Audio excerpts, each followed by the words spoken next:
Hi,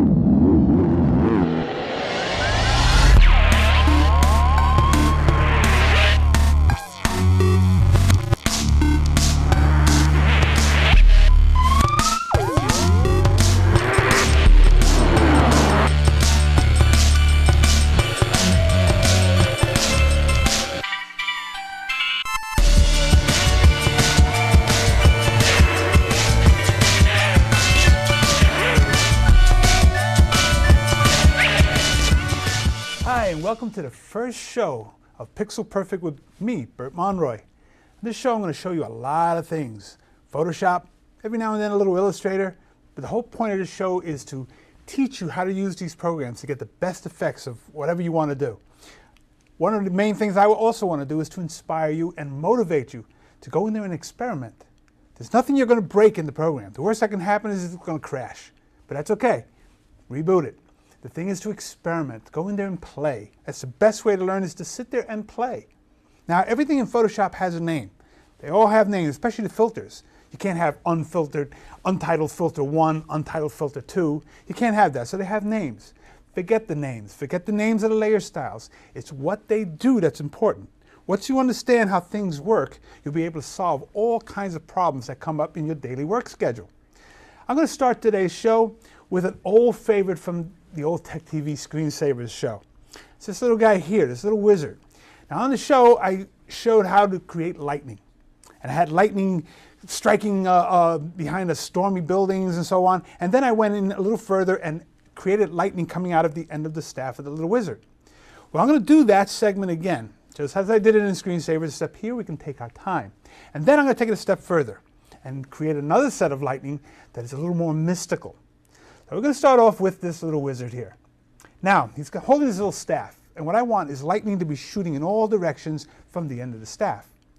Now, the first thing I need to do is I have to notice that the center of the staff itself is not in the center of the image. And I need some room to play around with, to make sure that when I move my lightning around, it doesn't cover the little wizard.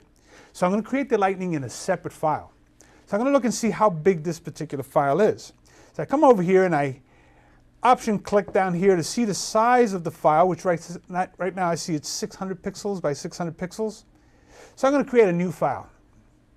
Come up here, say new, and it gives myself a lot more room. So I'm going to go in and say 1,000 pixels by 1,000 pixels. That's going to give me enough room to play with. I click OK, and I get this nice new file here. I'm going to shrink it down just a little bit. And I'm going to create a long little rectangle like this, which I'm going to fill with black. Now, the filter that's going to create my lightning is going to do it on the edges of contrast. And right now, as you can see, I have this black strip. There are 2 edges to it, so that's 2 bolts of lightning. I'm going to create another long rectangle here, a little wider, and fill that with black. And by the way, I'm hitting my Option Delete key, which will be Alt Backspace on a PC, to automatically fill it with 100% of the foreground color. I'm going to leave a little white space there and create another long rectangle like that, fill that one, and then a long thin one like this, and again fill that. Now you see I got 4 shapes. Each one has a size, so that means I have 8 bolts of lightning. This extra white space on the side here is where my little wizard is going to stand. I don't want to cover him up. Now to add a little variety to this, I'm going to give it a little blur. So I'm going to go over here to my Gaussian blurs and give it a nice big blur of about 20. That's pretty big. See, real soft. So now I'm going to give it one more filter. It's going to spin everything out from the center, which is, under Distort, I have polar coordinates. And polar coordinates in rectangular to polar mode, as you can see right there in the preview, is going to spin it out. And there you see that white area right there where the wizard's going to stand. So I click OK, and now it's spun it around. Now comes the lightning. The filter I'm going to use is right up here. Under Render, we have Difference Clouds. And Difference Clouds is going to give me my lightning. There it is. Now, right now it doesn't look like lightning, but when I invert this, Command-I, we start to see the lightning. Now I want to get rid of some of that cloud stuff going on there, so I'm going to go into my Levels command, and in Levels I'm going to pull back on my dark sliders, bring it down to about 125 or so, right about there, and my midtones, I'm going to bring them down to about, just about maybe 0.35. Click OK. Now I notice that my staff there is blue, so I'm also going to colorize my lightning. So I'm going to go into hue saturation. I'm going to say colorize, which means totally change the hue of the existing image. Push up that saturation so it's really strong.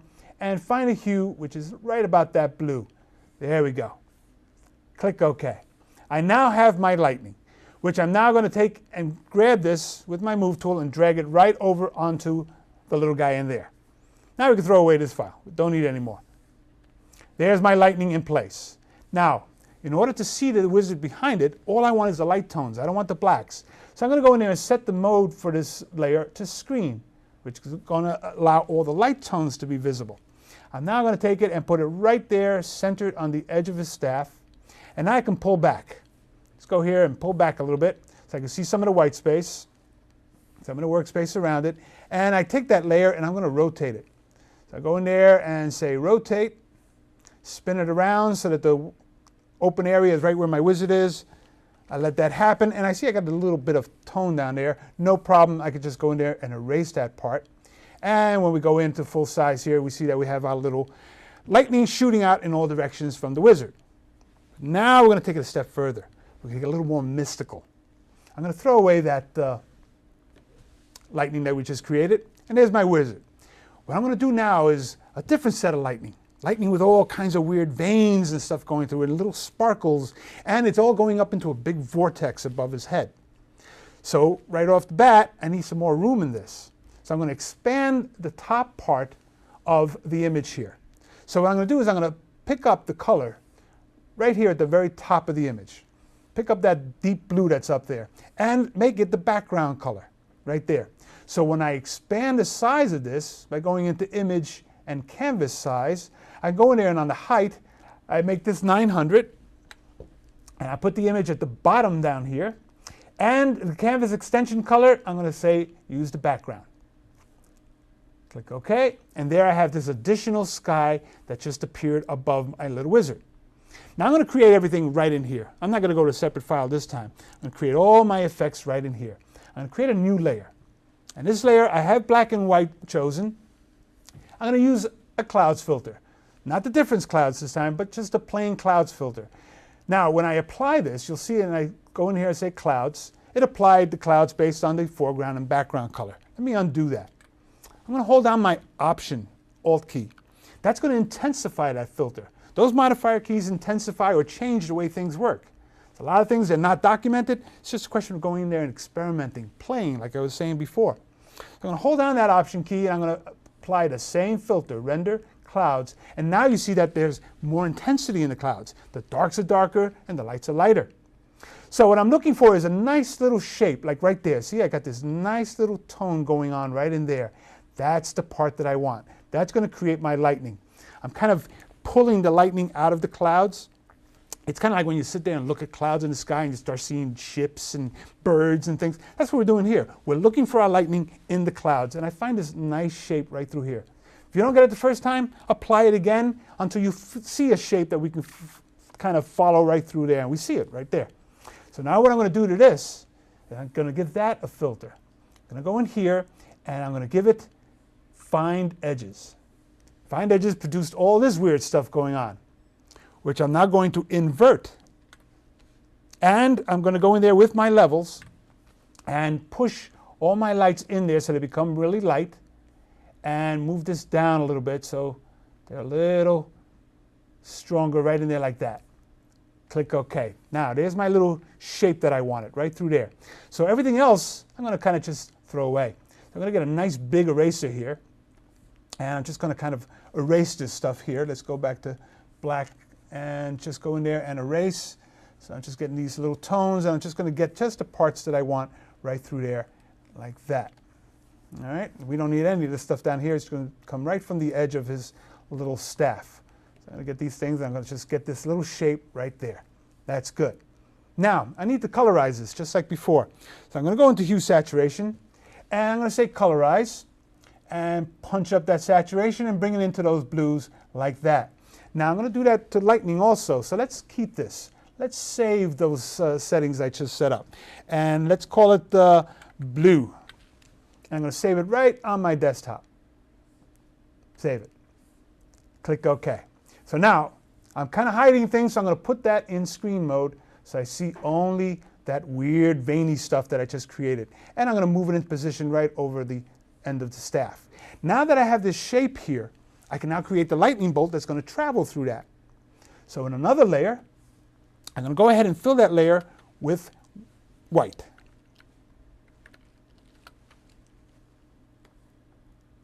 I made a group. Fill that layer with white. I'm going to bring down the opacity just enough so I can see the wizard underneath and see where the lightning has to go.